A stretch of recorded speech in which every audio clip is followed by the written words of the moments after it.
నమస్కారమ్మా బాగున్నా హాయ్ పాప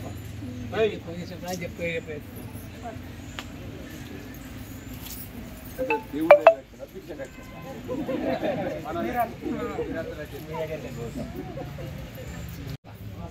రెడ్డి స్వామి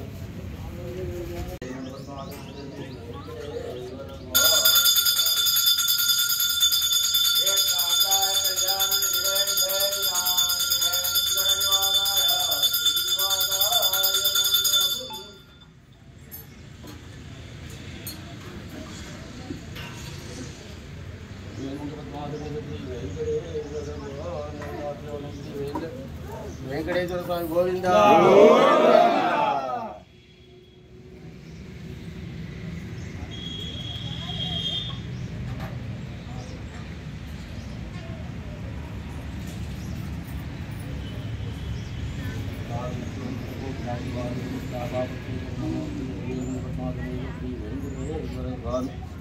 ఆదోదకం పావనం శుభం శ్రీశైలేశయాపాత్రం జీవజ్ఞాగుణార్ణం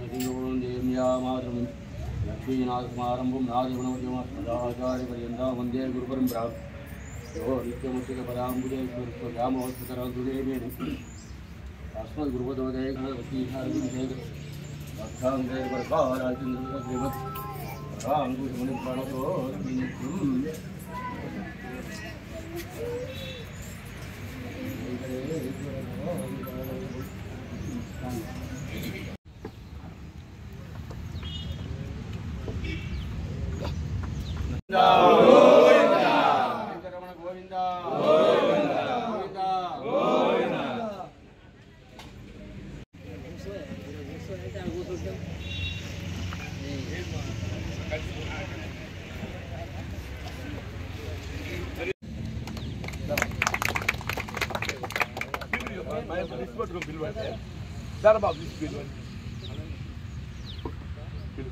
రాజేందర్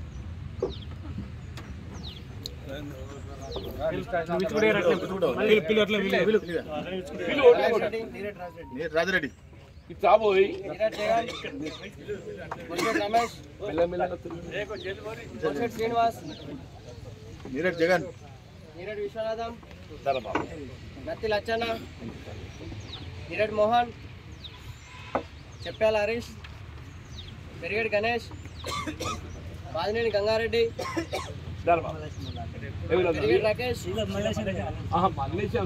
కోనగిరి నవీన్ పెరిగేడి రాకేష్ వారంపల్లి ప్రదీప్ వారంపల్లి శేఖర్ మహారాజు రాజ్ కుమార్ పెరిగేడి శ్రీకాంత్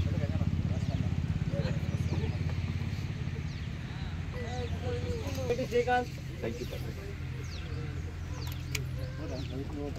शेख इमाम दादा मियाँ मोहम्मद दासरी मनोहर पुलिशेटी साई आपको बोर्ड डाले मोटर फिट अయిందా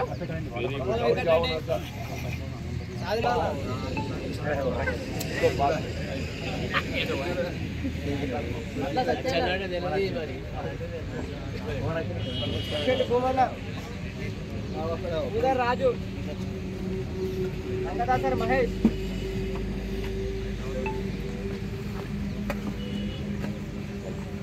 गंगारेड्डी మా ఇంట్లో ఉన్నాడు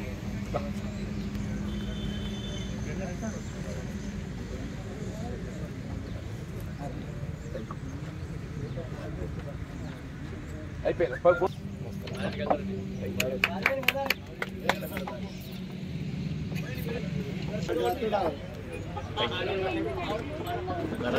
रमेश रमेश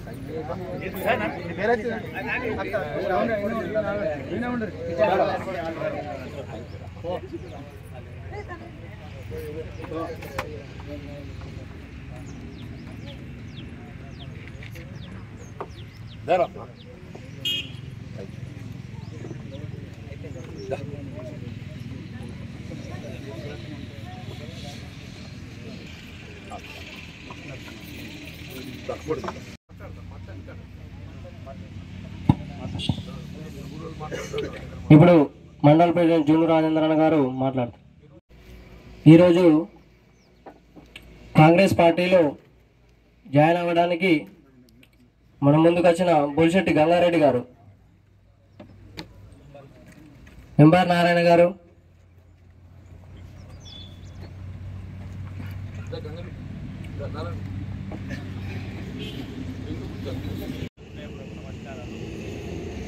గత ఎలక్షన్లలో మన విలేజ్ నుంచి కొద్దిగా మెజార్టీ తక్కువ వచ్చింది. దయచేసి రాబోయే ఎలక్షన్లలో జీవన్ రెడ్డి గారికి అధికంగా మెజార్టీ ఇవ్వాలి. ఎందుకంటే ఇప్పటివరకు సార్ చేసిన అభివృద్ధి పనులు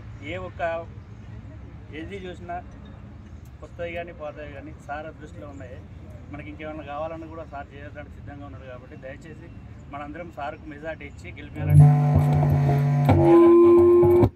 అవకాశం అన్నలకు తమ్ములకు అందరికీ నమస్కారం. గ్రామానికి నేను చిన్నప్పటి నుంచి వెళ్ళి చూసింది ఏంటంటే, ఒక జీవన్ రెడ్డి అంటేనే ఒక పేరు. దాని ఒక వాటర్ కావచ్చు, కరెంటు కావచ్చు, ఏదైనా ఎప్పుడన్నా ఇబ్బంది కరెంటు కోతలు అప్పుడు కరెంటు తక్కువ ఉండే సరే, అప్పుడు ట్రాన్స్ఫార్మర్ పైన ఇమ్మీడియట్లీ ఏ నిమిషమైనా ఫోన్ చేస్తే టప్ స్టేషన్కు వచ్చి అది ఒక రైతు వెనుక ఖచ్చితంగా ఉండే నాయకుడు అన్నగారు. ఇటు ఆలోచనతోనే నేను బాబుకు 100% సపోర్ట్ ఉంటానని మాటిచ్చిన. 100%గా గ్రామంలో ఫస్ట్ అయితే ఏది వన్ సైడ్ ఉండేనో అదే వన్ సైడ్ ఈరోజు జీవన్ అన్న అంటే ప్రతి ఓటరు జీవన్ అన్న కిందకే రావడానికి ఆలోచిస్తున్నాను నేను. ప్రతి ఓటర్ను ఈ కొద్ది అవకాశం ఇచ్చినందుకు థ్యాంక్ యూ. అందరికీ నమస్కారం. లక్ష కార్యకర్తలకు మరియు బొలిశెట్టి గంగారెడ్డి గారికి స్వాగతం సుస్వాగతం. ఈనాటి వేదిక అలంకరించిన మండల అధ్యక్షులు జూను రాజేంద్ర గారికి, బ్లాక్ కాంగ్రెస్ అధ్యక్షులు నందన్న గారికి, మరియు అలాగే పిఎస్సిహెచ్ వైస్ చైర్మన్ సురేంద్రన్న గారికి, హస్నాబాద్ మాజీ సర్పంచ్ గారికి, తాటిపల్లి గ్రామస్తులకు, కార్యకర్తలకు అందరికీ హృదయపూర్వక నమస్కారములు. మనకు మొన్న జరిగిన ఎలక్షన్లలో కొద్ది మెజార్టీతో జీవన్న గారు ఓడిపోవడం జరిగింది. ఎందుకంటే మనకు గతంలో ఇప్పుడు ఈ కార్యకర్తలు లేని లోటు, వీళ్ళందరూ గతంలో కాంగ్రెస్లో జీవన చేసిన వారే కొన్ని అనివార్య కారణాల వల్ల ఏదో జరిగి తప్పిదంలో ఓడిపోయినారు. కానీ ఈరోజు మన రూరల్ గ్రామం, మన జగిత్యాల రూరల్ గ్రామాలు 29 గ్రామాలు ఏవైతే ఉన్నాయో వారందరూ ఏ పార్టీ అని చూడకుండా మన స్థానికంగా ఉంటాడు కాబట్టి జీవన్ను ఎంపీగా ఒక 50,000 పైచీలకు మెజార్టీతో గెలిపించాలి. ఇప్పుడు మన బీజేపీ వాళ్ళు ఏంటంటే జై శ్రీరామ్ బోలో భారత్ మాతాకి జై అనే 2 నినాదాలతో మాత్రమే ఓట్లాడుతున్నారు. వాళ్ళు చేసిన అభివృద్ధి గతంలో మనకు రైతులకు కానీ ఏమైనా అభివృద్ధితో ఓట్లాడినట్టయితే మన కాంగ్రెస్ కంటే ఎటువంటి అభివృద్ధి చేసినా మనం ఓట్లేద్దాం. కానీ మనకు చుట్టుపక్కల ఏ గ్రామానికి వెళ్ళినా బైపాస్ రోడ్లే కానీ, మన ఎస్ఆర్ఎస్పి పక్కన కానీ, మనకు నర్సింగ్ కాలేజే కానీ, మన ఇంకా చెప్పుకోవాలంటే మన మోరపల్లి కల్లెడ మన పశువుల ఆసుపత్రి కానీ, ఏదైనా మన గ్రామంలో మేము ఉద్దేశించినప్పుడు తెలిసినా అయితే ఏం చేసినా మన జీవన్ రెడ్డి గారు చేసినవి ఉన్నాయి. కానీ గత ప్రభుత్వంలో మన ఎమ్మెల్యే గారు చేసినవి అయితే ఏం లేవు. దాన్ని ఆలోచించి మనం ఈసారి ఖచ్చితంగా జీవన్ గారిని 50,000 పైచీలకు మెజార్టీ ఇవ్వాలని తాటిపల్లి గ్రామస్తులందరినీ కోరుతున్నాను. దయతలిచి అందరూ మనకు జీవనను ఇప్పుడు మన సురేంద్రన్న చెప్పినట్టు నిజామాబాద్ నుంచి వస్తూ ఉంటే మొట్టమొదటి గ్రామం మన తాటిపల్లి. పెద్దలు జీవన్ రెడ్డి సార్ గారి సమక్షంలో చేరుతున్న బొలిశెట్టి గంగారెడ్డి గారు మరియు అమ్మలు, అక్కలు, అన్నలు చేరుతున్న సందర్భంగా మీ అందరికీ శుభాకాంక్షలు. ఈ కార్యక్రమంలో పాల్గొంటున్న మండల అధ్యక్షులు రాజేంద్రన్న గారు, బ్లాక్ కాంగ్రెస్ అధ్యక్షులు నందన్న గారు, అలాగే ఎంపీటీసీ భూమారెడ్డి గారు, మాజీ ఎంపీటీసీ తాటిపల్లి మల్లేశన్న గారు, హస్నాబాద్ మాజీ సర్పంచ్ గంగన్న గారు, అందరికీ నా యొక్క నమస్కారాలు. తాటిపల్లి గ్రామంలోకి వెళ్ళి ఎస్ఆర్ఎస్పి కాలువ పోతుంది. పెద్దలు నందన్న గారు చెప్పినట్టు కాలువనేమో లోపల ఉంటుంది, ఊరేమో మీద ఉంటుంది. ఆ ఎస్ఆర్ఎస్పి వాటరు మన ఊరికి ఏనాడు కూడా ఉపయోగం లేనప్పుడు, ఆనాడు తెలుగుదేశం గవర్నమెంట్ ఉన్నప్పుడు తాటిపల్లి వచ్చే నీరు దాని కొరకు పెద్దలు అప్పుడు జీవన్ రెడ్డి సార్ గారు కొట్లాడి, ప్రతిపక్షంలో కూడా కొట్లాడి తాటిపల్లి గ్రామానికి నీళ్ళిచ్చి పంటలు వండేదానికి కృషి చేసినారు. దానికి మన తాటిపల్లి గ్రామం అనేది పూర్తిగా వ్యవసాయం మీద ఆధారపడిన కుటుంబాలు మన అందరి గత 40 ఏళ్ళకెళ్ళి సారు అందరికీ అండగా ఉంటుండు. ముఖ్యంగా మన తాటిపల్లి గ్రామం పూర్తిగా కాంగ్రెస్ పార్టీలో చేరినందుకు సంతోషం. రేపు రాబోయే ఎలక్షన్లో సారు ఎంపీగా ఉంటుండు. మొట్టమొదటి మన ఇక్కడికి వెళ్ళి నిజామాబాద్కి వెళ్ళి ఎంటర్ అయ్యేటప్పుడు మన ఫస్ట్ ఊరే ఉంటుంది కనుక ఆ రకంగా మన ఊరు నుంచి కూడా మెజార్టీ ఇవ్వాలని కోరుకుంటూ ఈ అవకాశం ఇచ్చిన మీ అందరికీ కృతజ్ఞతలు. కాంగ్రెస్ పార్టీలో బీఆర్ఎస్ పార్టీ నుంచి చేరికలో ఉన్నటువంటి మిత్రులు సోదరు గంగారెడ్డి గారికి వారి మిత్ర బృందానికి అందరికీ స్వాగతం తెలుపుకుంటూ ఈనాటి ఈ కార్యక్రమానికి అధ్యక్షత వహించిన సోదరుడు మండల కాంగ్రెస్ పార్టీ అధ్యక్షులు జున్ను రాజేందర్ గారికి మరియు మన ప్రియతమ నాయకులు పెద్దలు ముఖ్య అతిథి జీవన్ రెడ్డి సాబ్ గారికి అట్లాగే మిత్రులు Jagtial single window vice chairman Surender గారికి అట్లాగే హసనాబాద్ మాజీ సర్పంచ్ పత్ర గంగాధర్ గారికి మరియు ఎంపీటీసీ మోరపల్లి భూమిరెడ్డి గారికి వివిధ హోదాల కార్యకర్తలందరికీ హృదయపూర్వకంగా స్వాగత సుమాంతలు తెలియజేసుకుంటూ ఈరోజు తాటిపల్లి గ్రామానికి ఊరిపై నుంచి కెనాల్ పైన కూడా తాగడానికి ఇక్కడ నీళ్ళు లేని కాలంలో మనకు తాగడానికి నీరు కానీ మరి పంటల కొరకు కరెంటు మోటార్ కెనాల్ పెట్టిన చరిత్ర ఉమ్మడి ఆంధ్రప్రదేశ్లో మన పెద్దలు జీవన్ రెడ్డి గారికి తప్పుతుందని చెప్పాలి తప్పదు. కొద్ది నెలల క్రితం ఒక సంవత్సరం క్రితం టీఆర్ఎస్ పార్టీ వాళ్ళు కరెంటు వాళ్ళు వచ్చేసి మొత్తం కరెంట్లు తీసేస్తే కూడా సారు ఎమ్మెల్సీ గారు ఉండి కరెంటు వాళ్ళను బెదిరించి ఎట్లా తీస్తావో తీయడా మీ కెనాల్ కనెక్షన్ తీసినట్టయితే నేను కెనాల్ మీద కూర్చుంటా అని చెప్పి బెదిరించి మీకు ఇవాళ సాగునీటి సౌకర్యం కల్పించిన మన పెద్దలు ప్రియతమ నాయకులు జీవన్ రెడ్డి గారికి ఆ విలువ దక్కుతుందని సభాముఖంగా తెలియజేస్తాం. ఈరోజు 3 నెలల కాలం మన కాంగ్రెస్ ప్రభుత్వం రాష్ట్రంలో పరిపాలించబడి 3 నెలల మన జగిత్యాల నియోజకవర్గానికి ఒక 100 కోట్ల నిధులు తెచ్చిన గొప్ప వ్యక్తి మన పెద్దలు ప్రియతమ నాయకులు జీవన్ రెడ్డి గారు అని చెప్పక తప్పదు. ఒక గుడిలే కాకుండా రోడ్ల కొరకు కానీ మంచినీటి వసతులకు కానీ ప్రతి విషయంలో సీసీ రోడ్లకు కానీ ఏ విషయంలో కాంప్రమైజ్ కాకుండా ప్రతి ఒక్క పని కొరకు 100 కోట్ల నిధులు ఈ 3 నెలల ప్రభుత్వంతో తెప్పించిన గొప్ప వ్యక్తిని మనం గెలిపించుకోవాల్సిన అవసరం ఎంతైనా ఉంది. గతంలో 3 నెలల క్రితం మనందరం వారి ఓటమి చవి చూసినాం. అందరం ఇవాళ పార్టీకి జాయిన్ అవుతున్నాం. అటువంటి అవకాశాన్ని ఎంపీగా మన పెద్దలు ప్రియతమ నాయకులు చూసుకుంటే నిజామాబాద్ ఎంపీ గెలిపించి మీ తాటిపల్లి మన ప్రజలు కూడా గెలుపులో భాగస్వామి కావాలని కోరుకుంటూ నాకు ఈ అవకాశం ఇచ్చిన కాంగ్రెస్ పార్టీ నాయకులను హృదయపూర్వక నమస్కారం తెలియజేస్తున్నాను. కేంద్రంలో కానీ రాష్ట్రంలో కానీ కాంగ్రెస్ ప్రభుత్వం ఉంది. మరి ఆనాడు వడ్లకు 2004లో మన ప్రభుత్వం కొత్తగా అధికారంలోకి వచ్చినప్పుడు 400 నుండి 500 రూపాయల క్వింటలు వడ్లు ఉండే. మనం దిగిపోయే నాటికి అంటే దాదాపు 400 నుండి 500 అంటే మనం దిగిపోయే వరకు 1500 రూపాయలకు వడ్ల ధర ఉండే. మరి 2014 నుంచి ఇప్పుడు 2024 వరకు ఇక్కడ టీఆర్ఎస్ ప్రభుత్వం, కేంద్రంలో బీజేపీ ప్రభుత్వం 2 పర్యాయాలు వారే అధికారంలోకి వచ్చారు. మరి అప్పుడు 200% వడ్లకు ధర పెరిగింది. మరి ఇప్పుడు 2200 ఇప్పుడు ఉన్నది. మరి ఆ విధంగా పోల్చుకుంటే మన ప్రభుత్వం దిగిపోయినప్పుడు 1500 ఉంటే ఇప్పుడు కనీసం 4000 ఉండాలి వడ్లకు. ఇప్పుడు వాళ్ళు ఏం చెప్పుకుంటారు, నిజామాబాద్లో మేము నిజామాబాద్ పార్లమెంట్ లోపల మేము పసుపు బోర్డు తీసుకొచ్చినామని చెప్పేసి ఇప్పుడు నిజామాబాద్ పార్లమెంట్ నుంచి పోటీ చేస్తున్నటువంటి ధర్మపురి అరవింద్ గారు చెప్పుకుంటారు. పసుపు బోర్డు తీసుకొచ్చినాము, ఇప్పుడు పసుపు బోర్డు అచ్చుడితోటే 10,000 నుంచి 15,000 వరకు పసుపుకు ధర ఉంది అని చెప్పేసి చెప్తున్నారు. మరి అప్పుడు మన కాంగ్రెస్ ప్రభుత్వం ఉన్నప్పుడు 2006లో మరి 7లో మన ప్రభుత్వం ఉన్నప్పుడు కూడా 10,000 నుంచి 12,000 ధర పలికింది. ఇది వాళ్ళు గొప్పలు చెప్పుకునడం ఏమన్నా అంటే హిందుత్వం అని చెప్పేసి మతాల మధ్యలో చిచ్చు పెట్టడం తప్ప మన ఓడిపోయినప్పటికీ కూడా మన జగిత్యాల ప్రాంతానికి ఈ గడిచిన 2 నెలలనే దాదాపు 1 కోటి నుంచి 2 కోట్లు గుళ్ళ కొరకే నిధులు తీసుకొచ్చి మరి గుళ్ళను డెవలప్మెంట్ చేస్తున్నటువంటి మన అన్నను మనం ఖచ్చితంగా ఆదరించి ఖచ్చితంగా అన్నను ఎలక్షన్లో గెలిపించవలసిందిగా కోరుకుంటూ మిత్రులు పులిశెట్టి గంగారెడ్డి గారు మరియు వారి సహచరులు కాంగ్రెస్ పార్టీ తీసుకున్న సందర్భంగా నిర్వహింపజేసినటువంటి కార్యక్రమ నిర్వాహకులు మండల కాంగ్రెస్ అధ్యక్షులు జున్ను రాజేందర్ గారు, బ్లాక్ కాంగ్రెస్ అధ్యక్షులైనటువంటి రాజంగి నందన గారు, చెంగమల గ్రామానికి చెందినటువంటి ఇక్కడి మాజీ ఎంపీటీసీ ఎంబారి మల్లేశన్న గారు, ఎంబారి నారాయణ గారు, అట్లా ఏదైతుందో మోరపల్లి ఎంపీటీసీ గారు అయినటువంటి భూమిరెడ్డి గారు, మన హస్నాబాద్ మాజీ సర్పంచ్ గారు అయినటువంటి గంగాధర్ గారు, జగిత్యాల సింగిల్ విండో ఉపాధ్యక్షుడైనటువంటి సురేందర్ గారు, ముఖ్యంగా తాటిపల్లి రైతు సోదరులు, యువమిత్రులు, మా తల్లులు, ఆడబిడ్డలకు అందరికీ హృదయపూర్వకంగా నమస్కారం చెప్తూ, అంటే వాస్తవంగా తాటిపల్లితో నాకు ఉన్నటువంటి ఒక పరిచయం ఈనాటిది కాదు.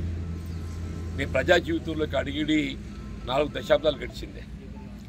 83లో నేను మొట్టమొదటిసారి ఎమ్మెల్యే పోటీ చేసినప్పుడు ఇప్పుడు పెద్ద ఆయన నీరటి ఎల్లన్న సర్పంచ్ ఉండే 83లో చెప్పంటుండే. అంటే వాస్తవంగా గ్రామంకి వెళ్ళి ఒక పరిచయం లేకున్నప్పటికీ కేవలం ఒక రైతు కుటుంబం, రైతు బిడ్డ అనేటువంటి ఒక భావనతోని నాకు యావత్ తాటిపల్లి గ్రామం రాజకీయాలకు అతీతంగా అండగా నిలిచి మళ్ళీ ఈ స్థాయికి ఎదగడానికి తోడ్పడ్డది మన తాటిపల్లి గ్రామ రైతాంగం అని చెప్పి చెప్పక తప్పదని చెప్పాను. ఆనాటి నుండి ఈనాటి వరకు కూడా చెప్పంటుండే. సరే, రాజకీయంగా భిన్నాభిప్రాయాలు వ్యక్తం అవుతాయి. ఒక ఎన్నికల్లో కొందరు సహకరిస్తారు, కొందరు సహకరించరు. ఎన్నికల రాజకీయ పరిస్థితులు ఏ విధంగా ఉన్నా కానీ వ్యక్తిగతంగా మాత్రం ఏదైతుందో తాటిపల్లి గ్రామానికి చెందినటువంటి ప్రతి రైతు కుటుంబం నేను ఒక ఆప్తులుగా చూస్తున్న విషయం నా జీవితకాలం మర్చిపోలేని చెప్పండి.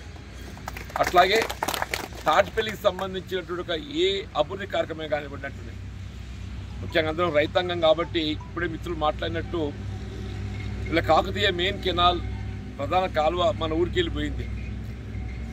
అది మొత్తం ఇవాళ కింది పోవడంతో నీరంతా కిందికి పోయింది కాలువ. మన ఊరు బావులన్నీ ఏదైతుందో మీదికి అయిపోయినాయి. మన బావుల ఊటలన్నీ ఏదైతుందో కాలువ పోయినాయి. కాలువతో ఏదైతుందో కాలువ ఊటలు మన బావులోకి రావాలన్నా మన బావుల ఊటలన్నీ కాలువకు పోయినాయి.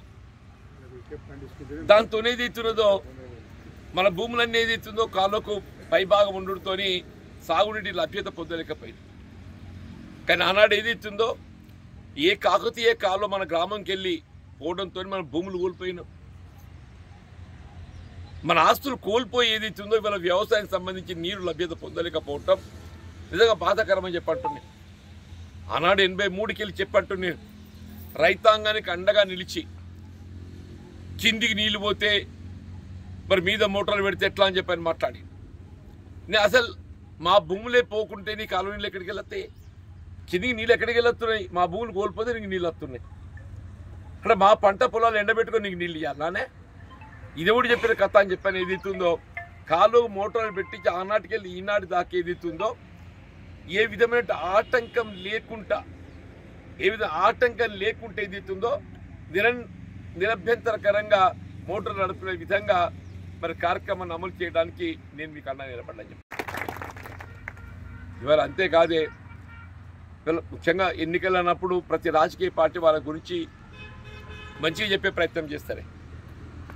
వీళ్ళు ఎన్నికల్లో ప్రధానంగా 3 పార్టీలు పోటీలు ఉండబోతున్నాయి.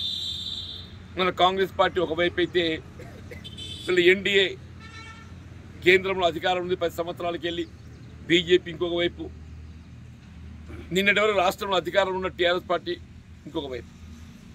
ఈ 3 పార్టీలలో ఏదైతుందో గ్రామీణ ప్రాంత అభివృద్ధి కొరకు, రైతాంగం సంక్షేమం కొరకు, రైతు కూలీల సంక్షేమం కొరకు ఏ రాజకీయ పార్టీ పాటుపడదో దాన్ని మనం ఆదరించాలని చెప్పండి.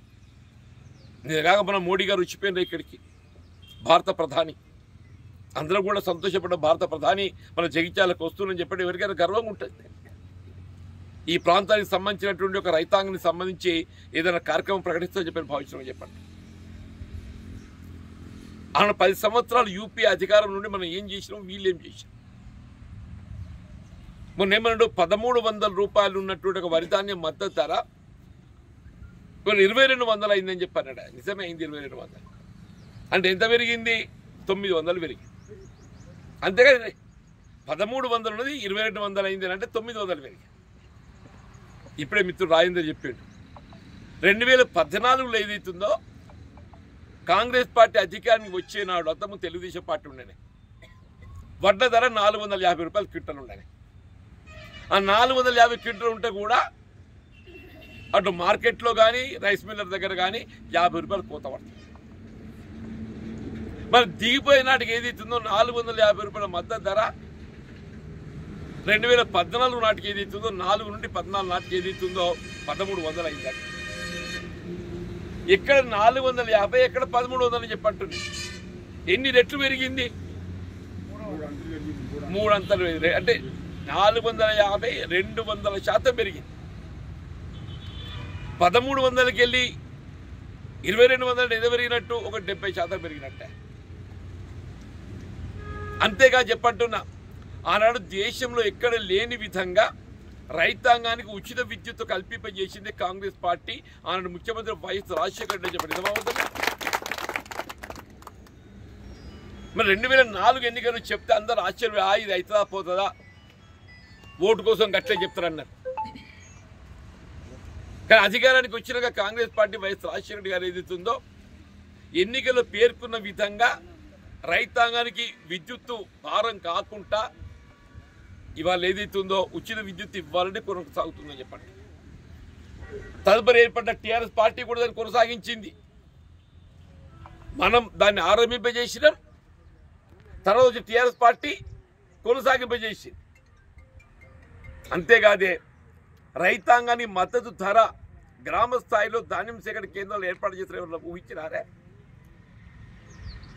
అంతకుముందు మనం వరి ధాన్యం అమ్ముకోవాలని చెప్పారంటే జగిత్యాల మార్కెట్కో రైస్ మిల్కో పోదుమే. ఇప్పుడు తాటిపల్లిలో ధాన్యం కొనుగోలు కేంద్రం ఏర్పాటు చేయబడ్డది అని అంటే కేవలం కాంగ్రెస్ పార్టీ వైఎస్ రాజశేఖర రెడ్డి గారి ఆలోచన విధానం చెప్పండి. ఈ చరిత్ర చెప్తుందని చెప్పంటాను నేను. వాస్తవాలు వెలికి రాకుండా ఇక మోడీ వచ్చిన దేశం పుట్టినట్టు ఇక అంతకుముందు భారతదేశమే లేదు. ఇక ఏందా అంతకుముందు దేశమే లేదు, భారతదేశమే లేదు. భారతదేశం వచ్చి వచ్చినట్టు స్వతంత్రం వచ్చినట్టు దేశానికి స్వతంత్రం తెచ్చింది ఏదైతుందో కాంగ్రెస్ పార్టీ అని చెప్పండి. ఈ దేశ సమగ్ర నిలబెట్టేది కాంగ్రెస్ పార్టీ అని చెప్పండి. నేను నాకు 73 సంవత్సరాలు వచ్చినాయి, 40 సంవత్సరాల ప్రజా జీవితం చెప్పి కన్న ముందు పెరిగి పెద్దగా నేను ఇక్కడ దాకా వచ్చినా చెప్పి అంటున్నా. ఎన్నికే గెలుస్తున్నావు, ఎన్నిక ఓడిపోతున్నా, కానీ మిమ్మల్ని నమ్ముకొని తప్ప మిమ్మల్ని విడిచిపెట్టిపోలేదు అని చెప్పి అంటున్నా. నిజమాబద్ధమే. ఎన్నడూ కూడా ఎన్నికల ఫలితాలతోని నేను దానికే నేను బందీ అయ్యలేను. ఎన్నికల్లో గెలుస్తా ఓడతా నా అదృష్టం గీత ఎట్లుంట కట్టేసి. కానీ నేను మాత్రం గ్రామీణ ప్రాంతం రైతాంగం కొరకు, రైతు కూలీల కొరకు, దళితులు బలహీన వర్గాల సంక్షేమం కొరకు కట్టుబడి పనిచేయడం నా బాధ్యత అని చెప్పండి. ఇవ్వరు కూడా చెప్పంటు నేను. మా మిత్రుడు పార్లమెంట్ టికెట్ అంటూ సంతోషం నాకు అవుతుంది, నిలబడతా. ఎవరికి వచ్చినా చెప్పంటున్న కాంగ్రెస్ పార్టీ జెండా ఏదైతుందో నిజామాబాద్ పార్లమెంట్ ఎగరవేయడం మన బాధ్యత.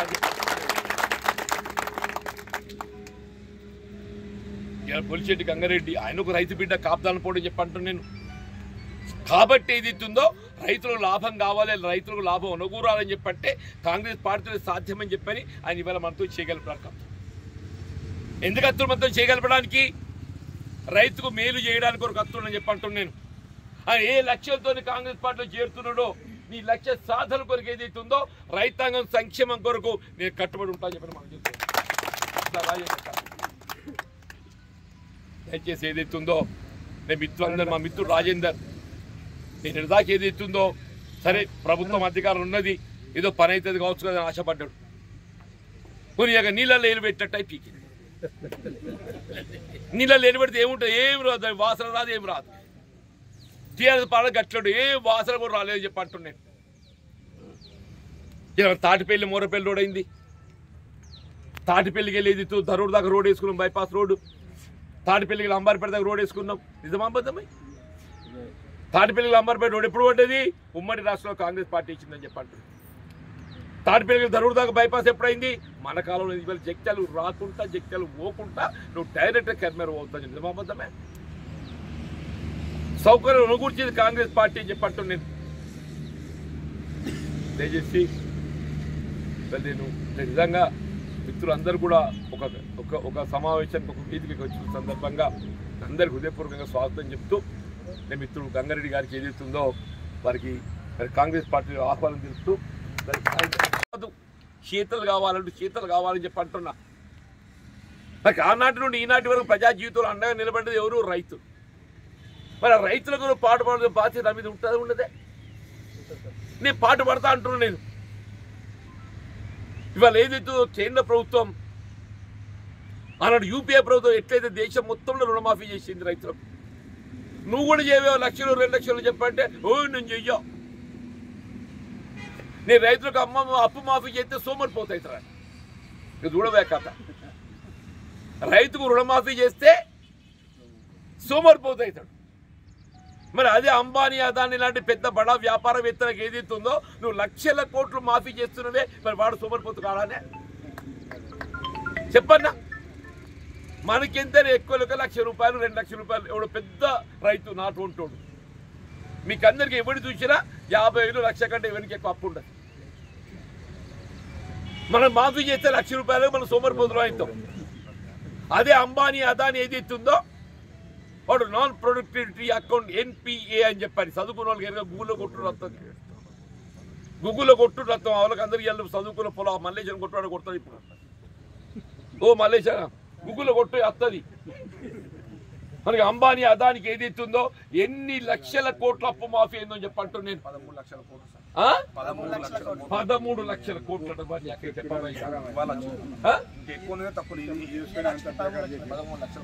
13 లక్షల కోట్లు వాణి మాఫీ చేస్తావే 1 లక్ష కోట్లు మనం మాఫీ చేయరాదానే ఈ మాట అంటే ఏదైతే రైతు సోమరిపోతాయిరాట మరి నేనేమంటున్నా రైతు కోసం పాటుపడే రాజకీయ పార్టీ మనం ఎన్నుకుందామని చెప్పండి సరే మంచో చెడ్డో ఆనడు ఈనాటి వరకు రైతుకు అన్నం నిలబడ్డ పార్టీ కాంగ్రెస్ పార్టీ రైతు కూలీలే మనపై ఆధారపడతారు NREGS జాతీయ గ్రామీణ ఉపాధి హామీ పథకం అని చెప్పంటున్నాయి పని లేని ఇవాళ చదువుకున్న నౌకరత్వాలు నాకు తెలియదు కానీ గ్రామీణ ప్రాంతంలో ఒక్కసారి గట్ట మన పేరు నమోదు చేసుకుంటే వారం లోపల ఈ పని చూపెట్టాలి బాధ్యత అంత మంచి కార్యం రూపొందించేది ఎవరు UPA సోనియా గాంధీ అని చెప్పంటారు కాంగ్రెస్ పార్టీ ప్రభుత్వం అని చెప్పంటారు ఇవాళ నిన్న సర్పంచ్ ఇక్కడ TRS పార్టీ ఎవరో నిన్నటి దాకా ఆయన ఊళ్ళే డంపింగ్ యార్డ్ కట్టిండు వైకుంఠ ధామం కట్టిండు హరితహారం చెట్లు పెట్టిండు ఏమేమో చేసిండు అన్ని చేసిండు పాపం ఏడికెళ్ళి చేసిండు NREGS చేసిండు ఇంకెక్కడికి వెళ్ళి చేసిందా కేంద్రానికి నిధులు వస్తే నువ్వు చేసినావు నువ్వు కార్యక్రమం రూపొందించేది అవునే గంగారెడ్డి ఎట్లా చేసినావు నిన్నటి దాకా నువ్వు NREGS అని చెప్పంటున్నా నేను మరి ఎట్లా చేసి నిన్నటి దాకా కేంద్రం ఇస్తే చేసినావు పథకం రూపొందించింది ఎవడు కాంగ్రెస్ పార్టీ సోనియమ్మ తల్లి అని చెప్పంటు నేను ఇవాళ హరితహారం చెట్టు నాటాలంటే గుంత తవ్వాలి ఆ తవ్వే గుంతకి ఏదైతుందో NREGS కింద కూలి చెట్టు నీళ్లు పోయాలి నీళ్లు పోయాడు NREGS కింద కూలి వైకుంఠ ధామ శ్మశాన వాటిక NREGS డంపింగ్ యార్డ్ NREGS గ్రామ పంచాయతీ భవనం NREGS నీ గ్రామ స్థాయిలో ఏ కార్యక్రమం చేపట్టినా ఇదితో నిధులు సమకూర్చబడ్డది ఇక్కడికి వెళ్ళి NREGS కార్యక్రమం చెప్పంటుంది దయచేసి గమనించడం చెప్పంటుంది కార్యక్రమం రూపొందించింది ఎవరు కాంగ్రెస్ పార్టీ నువ్వు NDA ప్రభుత్వం 10 సంవత్సరాలనే రాజ్యానికి వచ్చి గ్రామీణ ప్రాంతానికి సంబంధించి ఏం చేసినా ఒక్కటి చెప్పంటు నేను నువ్వు రైతుకు రుణమాఫీ చేయంటే సోమరిపోతాయితని చెప్పేటివా నువ్వు సంవత్సరానికి 2 కోట్ల ఉద్యోగాలు ఇస్తాడు మా యువకులకు 10 ఏళ్ళకి ఎన్నైతే 10 × 2 20 కోట్లు అయితే కాదా 10 సంవత్సరాలు గడిచిందే ఏమైనా నౌకలు ఇచ్చినా అదే తాటిపేళ్ళ మరి నేను అడుగుతున్న బీజేపీకి ఎందుకు ఓటేయాలే నువ్వు చెప్పు కారణం నువ్వు విదేశాల్లో మూలుగుతున్న నల్లధనాన్ని తీసుకొచ్చి ప్రతి పేదవాడి అకౌంట్లో 15 లక్షలు ఇస్తానడా పడ్డాయా మీ 15 లక్షలు ఎవరికైనా నా ఖాతాలో అడుగునవడం బీజేపీ వస్తే నీ మోడీ నా ఖాతాలో 15 లక్షలు ఎత్తా పో ముందుగా 15 లక్షలు దెబ్బ నీ కోటెత్తా అడగండి అంటున్నా ఎవడన్నా అత్త పువ్వు గుర్తు పట్టుకొని 2014లో ఏదైతే మొదటిసారి మోడీ పోటీ చేసినప్పుడు ప్రతి పేదవాడి అకౌంట్లో 15 లక్షలు ఇస్తాను 15 లక్షలు అని చెప్పి అంటున్నాను నిజంగానే ఎవడు ఖాతాలో 15 లక్షలు సహాయం చేస్తే నీ దండ పెడితే మీరు ఆనికి అయిపోతుంది ఆడేయ కూడా మనకేయ్యు ఆడేయ కూడా మనకేయ్యు అంటున్నా నేను గిట్లే మాట్లాడమని ఎవడు చూపెట్టిండు అవు జీవన టోట ఏమంటున్నా చెప్పిన ఊరి యొక్క నేను అన్నది ఏంద్రా అని అంటే 15 లక్షలు ఏతే ఇవ్వాల నేను వేయు వేయకుంటే మనకేయు చేయి గుర్తుకు ఎవరికైనా చేయకుండా ఎవరికి వేయాలి చేయి గుర్తుకేయాలి మొన్న టీఆర్ఎస్లో ఏం చెప్పిండ్రు ఏం చెక్క కాంగ్రెస్ అయితే మొత్తం పెన్షన్ రద్దు చేస్తుంది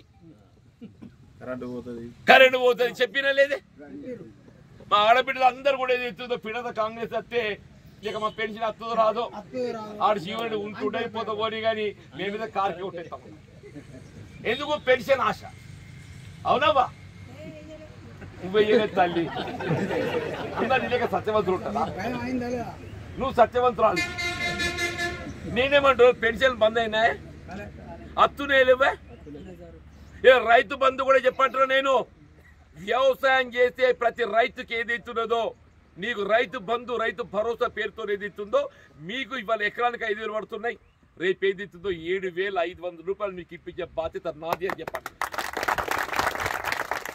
అందరికి అనుమానం ఉంది అత్తదో రాదు అరే రైతు బంధు వచ్చి కూడా నాకు అయిపోండి అడంటే నీకు వచ్చిందా అని చెప్పని పిడాత కూడా నాటు పెద్ద భూస్వామికి రాదు కావచ్చు గుట్టలు పుట్టల్లోనికి రాదు కావచ్చు రియల్ ఎస్టేట్ వ్యాపారం రాదు కావచ్చు నిజంగా సాగు చేసే రైతుకు నేను బాధ్యత మీరు చూసుకోండి మీ లెక్క నింపే బాధ్యత నాది అని చెప్పంటూ నేను రుణమాఫీ సంబంధించి కూడా చెప్పంటూ నేను మొన్న ఎన్నికల్లో 2 లక్షల రూపాయలు రుణమాఫీ చేస్తా చెప్పాను కాంగ్రెస్ పార్టీ రేపు పునాస కొత్త అప్పు కావాలి నీకు పెట్టుబడి కావాలి ఇలా మీరు చెల్లించాల్సిన ఒక రుణం ఏదైతుందో బ్యాంకు మీరు చెల్లించాల్సిన అవసరం లేకుండా మీ వైపు వెళ్ళి ప్రభుత్వే పూచీకత్తుగా ఉండి గ్యారంటీ తెలంగాణలో రైతాంగం చెల్లించవలసిన ఒక పంట రుణం ఏదైతుందో ఇలా రాష్ట్ర ప్రభుత్వం చెల్లించే విధంగా రేవంత్ రెడ్డి గ్యారెంటీ ఎక్కడెక్కడ గ్రామాల ధాన్యం సేకరణ కొనుగోలు కేంద్రాలంటే ఇది సాధ్యమేనని చెప్పి అనుకున్నారా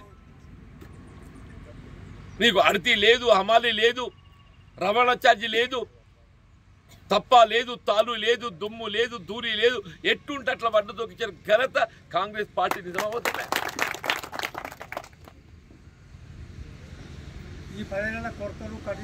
ఇవాళ ఇవన్నీ మోపైనాయి నేను చెప్తున్నా మళ్ళా కాంగ్రెస్ పార్టీ వచ్చింది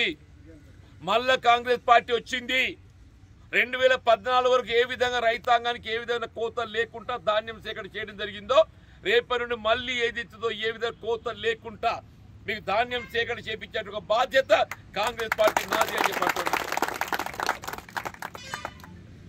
రైతుకు మద్దతు ధర కావాలని అంటూ నేను దేశమంతా ఏదైతుందో కనీస మద్దతు ధర ప్రకటిస్తున్నారు కదా దానికి చట్టబద్ధత కల్పించాలి చట్టబద్ధత అంటే గ్యారంటీ కనీస మద్దతు ధర ప్రకటన అనేది కేవలం కాగితానికి పరిమితం కాకూడదు ఎప్పుడైతే కనీస మద్దతు ధర ప్రకటన చేయడం జరుగుతుందో ఆ మద్దతు ధర కల్పింపజేయాల్సిన బాధ్యత ప్రభుత్వం ఉండాలి మోడీ గారు ఏమంటున్నారు నాకు తెలియదు నువ్వు ఎక్కడైనా నమ్ముకో ఎవరికైనా నమ్ముకో నాకు సంబంధం లేదంటుండే ఈ రైతు ఎక్కడైనా నమ్ముకొని ఎవరికైనా నమ్ముకున్నా నువ్వెందుకే రాజ్యం చేసుడు ప్రభుత్వం అనేది రైతుకు అండగా ఉండాలి ఈ దేశంలో ప్రధాన ఉత్పత్తి వ్యవసాయ రంగం అని చెప్పంటున్నారు ప్రధాన ఉత్పత్తి వ్యవసాయ రంగం రైతు చెప్పంటున్నా ప్రత్యక్షంగా పరోక్షంగా గ్రామ స్థాయిలో 70-80% వీళ్ళ వ్యవసాయంపై ఆధారపడి జీవనం కొనసాగిస్తున్నాయి మనమే కానీ కుల వృత్తులే కానీ రైతు కూలీలే కానీ అటు వ్యవసాయానికి అండగా నిలవద్దే రైతుకి ఏదైతే రుణమాఫీ అప్పులు మాఫీ చేయాలన్నాయా కాంగ్రెస్ పార్టీ 2004 నుండి 9 మధ్య కాలంలో నేను చెప్తున్నా మీరు గుర్తు చేసుకోండి 4 నుండి 9 మధ్య కాలంలో ఎన్నికల్లో మనం పేర్కొనలేదు కానీ యూపీఏ చైర్పర్సన్ సోనియా గాంధీ గారు ఏదైతుందో రైతాంగాన్ని రుణవిముక్తులు చేయాలనే భావనతో ఏకమొత్తంగా ₹1,00,000 రుణమాఫీ చేసిన ఘనత కాంగ్రెస్ పార్టీ నాకు ఇప్పటి జ్ఞాపకం ఉందా ఆనాడు ఏదైతే రుణమాఫీ చేసేటప్పుడు వైఎస్ రాజశేఖర రెడ్డి గారు ప్రత్యేకంగా నేను ₹5,00,000 ప్రోత్సాహం ఇస్తాను చెప్పి సకాలంలో చెల్లించిన 5,000 యూఆర్ రైట్ మాఫీ ₹1,00,000 సకాలంలో చెల్లించిన వాళ్ళకు ₹5,000 ఇదే మన గ్రౌండ్లో చెక్కులు వంచిన నేను మంత్రి నుండి అన్నాడు నేను మంత్రి నుండి అదే bus stand old bus stand నేను పంతగానే అడిగిన ఈ చెక్కులు ఇస్తున్నవి ఎన్కాష్ అయితే ముందే చెప్పాను కరెక్ట్గా అడిగింది నేను లేదు సార్ ఇవన్నీ ఎన్కాష్ అవుతాను అందరు పాప చెక్కులు తీసుకుని యూనియన్ బ్యాంక్ ఆఫ్ ఇండియాకి పోయినప్పుడు తాడిపెల్లోళ్ళు మూరపెల్లోళ్ళు అందరు వేండ్రు వాడు బ్యాంక్ కూడా ఏదైతున్నదో మాకేం ఇక రాలేదు పైసలు నేను పక్కనే గ్రౌండ్ దగ్గరికి వచ్చిండ్రు రైతులందరూ, ఏమైనా సార్ నువ్వు చెక్ ఇచ్చినా బాగోతా మంచిగా ఉన్నది కానీ అటు బ్యాంక్ వాడు పైసలు ఇవ్వ అంటుండని చెప్పి అదే కాలేజ్ గ్రౌండ్కి వెళ్ళి యూనియన్ బ్యాంక్ ఆఫ్ ఇండియాకు నడుచుకుంటూ వచ్చింది. ఒక మంత్రిగా ఉండి రైతుల కొరకు అని చెప్పంటున్నాను నేను. ఒక మంత్రిగా ఉండి రైతుల కొరకు చెక్కులు ఎన్కాయ చేయించడానికి 5,000 రూపాయలు పోతో ఇప్పించడానికి ఏది ఇస్తుందో అదే బ్యాంక్ మేనేజర్ శాఖ ముందు నేల మీద కూర్చొని